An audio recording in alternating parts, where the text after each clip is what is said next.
doing today, sir? Hope you're well. Yeah, I'm good. I'm well. Good to be here. It's a very nice moment. Congratulations to iLEAD Africa for hosting one of the best, summit or pre-summit section on AI in 2026. I'm so happy to be among the panel discussion today. Thank you for having me. Thank you very much. So this question is directed towards you from a global and business perspective. How is AI transforming organizational structures, productivity, and workforce models? All right, that's a nice question there. Once again, thank you for having me. I'm Festus Bello. My presentation or my contribution will be more of talking the context of AI from a business context, because I'm a business consultant, and what we do basically is what we have read: market research, software development, and running strategy advisory for startups and global organizations in Africa and outside Africa. So what I would say to be one of the most global trend in the use of AI, because there's a misconception around what the future is, right? I understand AI is the most populous word right now globally. But then, as Africans, we need to understand the understanding of what is being played in practice, right? The future is human intelligence. AI is a supplement for it. AI is a supporting system to advance human intelligence, right? So what is being played in the global perspective, in the global trend, is actually human intelligence being presented in form of these AI products. AI is built by humans. AI is not built by animals, right? AI is not built by, it didn't fall from heaven. Human being built them, right? And one thing we should also know is that the global shaping order for AI is built on three things. And I want to give a good acknowledgement to the opening remark of the CEO, my very good friend, Mr. Yusuf. He mentioned about the issues of inclusion, the issues of ethics, the issues of governance, and equity. These are major factors being determining the issues around talking about AI and how it can fit into the social good of the global space, right? The global space is built on ethics. Ethical conduct are taken seriously in the use and practice of AI. For example, if you're building a product, right? You're building a product and you don't understand the ethical framework and governance in the structures of how this product is being used and the benefit to the common people, the benefit to employment, the benefit to the consumers, and then you don't factor this on how it's being properly executed, you will not get skilled, you will not get funded, right? So AI in the UK, in the US, in North America, Western Europe, Asia, they understand why it is being put in place. The essence of it is to advance human intelligence. And one thing I've also factored in here is how they use data in the use of AI, right? Data protection of users are very high. You don't joke with human data, right? You don't just assume, or as an organization, you can assume to misuse human data. You can be fined for it, right? You can be fined. We have, some protection laws like GDPR in Europe that protect consumers' data, right? And then these are very, very fundamental factors, right? And then one of the most determining, issue I also want to ship here is that AI is being used as a co-creation tool and not necessarily an outsourcing tool. I'll say that again. It's a co-creation tool, not necessarily an outsourcing tool, right? The builders of AI are not establishing AI or automation to be an outsourcing tools. They are co-creation. They are co-productive tools. So humans are the captains of it. That's why I keep saying the future is human intelligence, not AI. Because people who understand how to use AI to perform better are those that own the future, right? AI can operate on its own. It requires human intelligence to operate for it. So it's as though you have a product built on human knowledge, right? Because AI is built on human knowledge. It's built on live data. It's built on social activities. It simulates human data over time to become better, right? So the simulation of human data is what makes AI more effective. So if you don't have that, if you don't know how to use data the social data, the local context data, the market data, you don't understand who consumer behaviors, consumer psychology, you can get the best of AI.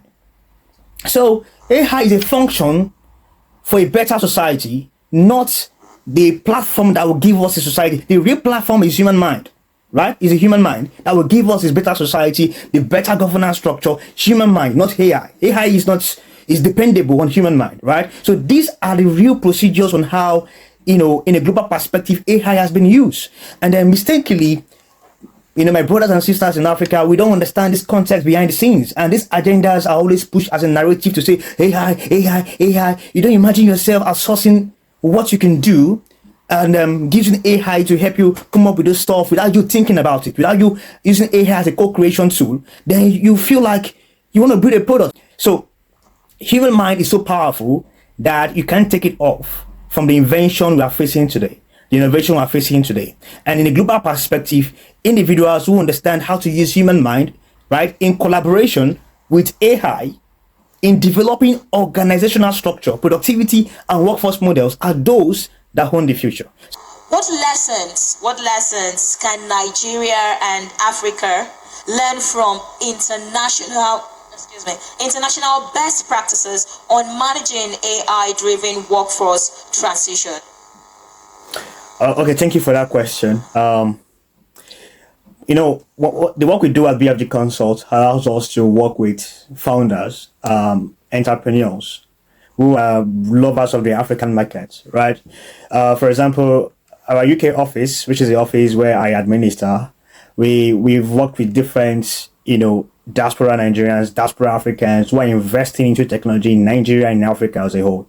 So last year we worked on different projects in different sectors, young aspiring entrepreneurs who are going into investing into Africa. So I would give kudos to the diaspora market for funding most of the innovations we are seeing right now in Nigeria. So why I acknowledge that, I also want to establish that while we're talking about comparison about if Africa is a late adopter, we need to be very sure of the benchmark we are using, right? Because what time frame are we using to establish this, right? What goal set are we measured to now determine if we are behind schedule or we are actually on schedule or we are upfront of the schedule? So when you're executing timelines to projects, you have to determine your goal first. What is African goals on AI? What is Nigerian goal on AI? If we don't have a national goal, then we cannot establish a timeline. So we shouldn't just be like, oh, okay, because the Europeans are adopting AI, Americans are adopting AI, and then on the speed of light upon which they are adopting these things, then Africa should also be on that speed. No, it doesn't work that way, because these are two different perspectives. These are two different agenda, right? Agenda matters when driving change and inventions. So I'd like to establish that also before I go into my question. So I'm not trying to reiterate this because we are policymakers. We are shaping people's mindset on how we can execute growth around the industry we operate, right? So if Africa is behind schedule, on what metrics are we using? On what timeline are we using? So that should be a question we have to determine first before we establish if we are behind or we are not. So going to your question now, I was trying to establish that the major reason why I would also be very careful to establish comparing European model with African models, because these are two different continents. These are two different people. So these are two different people with different behaviors, different background, different culture. So I literally won't tell you if we have the best practice or not, but then I'm going to shape this into it, because these are most of the generic models we can adopt that can also help us to shape in a more, Pan-African way. The first thing we should consider is we need to force, we as human, we as, individuals, to see AI or automation tool as an outsourcing tool, not, the wrong view is you just drop into prompt engineering, you drop the stuff there, and here I give it to you, you just copy and you paste it. Bam. I have that issue with my team at BFG Consult, right? I have that issue with them often that, hey, don't give me AI solution. I employed you for a reason, right? You are employed to help me with my creativity. So if I could have just used AI to replace you, but you are employed and you're still giving me AI content. Why? Why are you giving me AI content if I know you can do it better than AI? We're not disputing that you shouldn't use AI. In fact, we subscribe on different AI platforms in our organization. But however, give me something that make more sense. Use AI to explore your creativity. So that should be more, that should be more something we should practice more in Nigeria. I don't know if I'm still there. I don't know if I'm still there. Please, to be sure, I'm not speaking out of it. You're here. Okay, great. You're here. So Yes. we need to practice more as an African, understanding local context when, curating or exploring ideas with AI. So AI should be a supplement to support our creativity and also our intelligence. Then second thing I also want to give is there's an assumption that AI understand local context. That's a foul, right? So for this reason, I will support one of the early speakers that said we need to establish how we use local context, right, with the use of AI. So local context is built on human behavior. It's built on human interaction, human history, human culture, right? As a matter of fact, human relationship overall. So human local contexts are very significant when creating this solution. So I will give kudos to what iLEAD did. When I saw Amono AI, I was wide blown. I called him over the phone and I said, "What? You did Amono AI?" And the name Amono is simply saying in Yoruba language says a tool for direction, right? Amono AI. So they understood the use of local context to scale product, which I give him kudos for, right? And his team. And that will be a very, very thing we should also emulate. That local contexts are very significant when driving these policies. From the business point of view, we also need to understand that we don't use AI to... I was talking to a team of mine, I think it was a client, and we're talking about how Coca-Cola deployed AI at the forefront of their marketing. Coca-Cola Nigeria. And then the marketing department went from performing at a high target to below expectations. And everybody, the CEO was asking, what's the reason behind this low in performance? And they had to go and trace it before AI and after AI adoption. What was the change in revenue? Then you understood the use of AI has affected the delivery of customer acquisition. Because why? People lived on human relationship in Nigeria, in Africa. African relationship is built on, community. Is built on collaboration, communalism.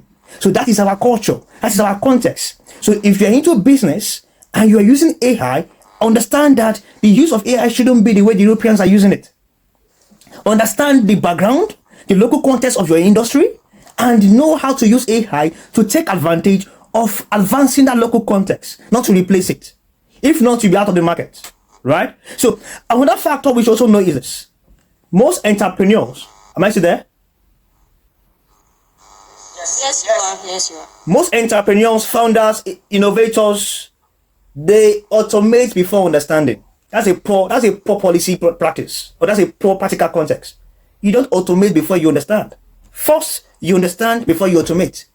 For example, for me to respond to every emails, it will take me maybe less than 2 hours to reply, for example, 20 emails. Right? I've understood it from my recurring task that every 2 hours, I spend 2 hours responding emails every day. So how about I bring up a system, an automation system that can help me reply to my emails in less than 2 minutes or in less than 3 minutes. Can you see that? I understood the emails I'm sending out. One, I understood why I'm receiving the emails. I can automate it based on the behavioral pattern of the context of this historical behavior of the recurring task. Unlike me just going into the field, I want to be something nice, I want to be something scalable, and the next thing is, give me automation, give me AI. No. The market should determine what you should do. You don't determine to the market. Because you're selling to the market, you don't give market what they want. Market should tell you what they want. Right? So the market should determine what you should do. If I'm bringing in an invention, what does the market want at that spot? Are you building for the market or you're building for yourself? So it left to me right now, it's a challenge ongoing that every consulting agencies will lose their job because of the use of AI. AI are not being in place to replace consulting firms. And I was laughing, right? I know companies like multinationals are reducing workforce and replacing workforce with human labor. But guess what? We need to do something first. The drastic change of frontline labor to robotic labor, there was a reason behind it. Mind you, COVID was what led to this drastic change. COVID and the Brexit motion also led to this drastic change. Most innovators and entrepreneurs understood the challenge they faced during COVID. They could not produce because of human labor. right? Human labor were put into isolation. So what do you expect them to do? They have to find an alternative. So in the case this occur again, we can know how to best tackle it. How do we ensure commerce will not be on halt because of disaster? These are questions that beckon the reason why we're having AI right now and robot, even though they have been there historically, but in terms of the kind of invention we are having right now in the radical movement, right? But then, let's go into Africa. Africa is over 33.3% unemployment rate, right? I want to build a startup. And in the front line of my startup, I don't understand how to use my startup to solve, let's say, the three contexts of entrepreneurship: unemployment, poverty, and inequality. So if my startup does not solve ethically on this dimension, I'm not building a business. I'm building a show glass. Because Africa right now need individuals who can be able to build real products that understand current innovations and also speak to that problem, right? So if I'm using an European perspective to build now, and I said I want to build an AI studio that can replace me hiring human labor, what do you expect? European businesses are built on African immigration. Europe is less than 60 million in population. I mean, UK rather, is less than 60 million. The whole of Europe is less than 700 million in population, right? Not to talk of Africa is over 1.2 billion in population. So can you marry that together? No. These are two different geographies, two different entities, two different histories. So what are we using AI to do? Better still, we use AI to create real jobs for people. We use AI to solve real problems for people. We use AI to serve as a scaling system. I don't know how best to describe this, because the only way I can also give this scenario is when we are building BFG Consult. I built BFG on the use of volunteers, student volunteers who want to volunteer with a startup. So I went back to my school, University of Abuja. I brought young guys who have the energy. Guys, we are building something wonderful. Come and join this startup. Come and join this startup. Guess what? Those young guys joined the company and we were able to collaborate, build something that is lasting for over almost a decade now. Now, do you know something? Most of them right now are abroad. They use the experience we were able to build BFG as a stepping stone for their career progression. Just imagine AI was something I was trying to do, and I say, oh, AI, come on, replace this human labor, and then where would those guys get the first experience in their career? If everybody is doing that, then how would you think Dangote will be employing over how many millions of people in his job, in his company? So we need to understand that we are not using this to replace human labor. No, we should use this as a point of collaboration, that we understand our local context, our culture, and our history, and most importantly, what agenda are we driving with AI, and what agenda are we driving with automation? Thank you. Okay, thank you so much. It was an insightful session, and I have 3 questions for 3 panelists.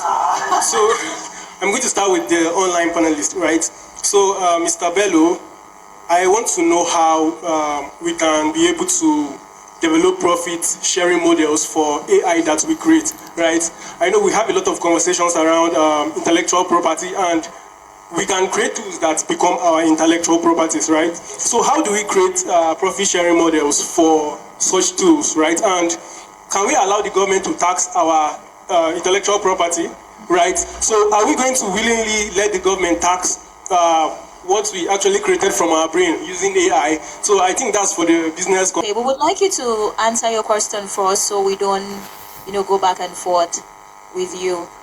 We can also relieve you of the stress. I know you've been sitting for too long. All right, thank you. That's very considerate. The first, attendee who asked a question about the profit modeling framework for a patent product, I don't think that's a question. That should be a consulting project.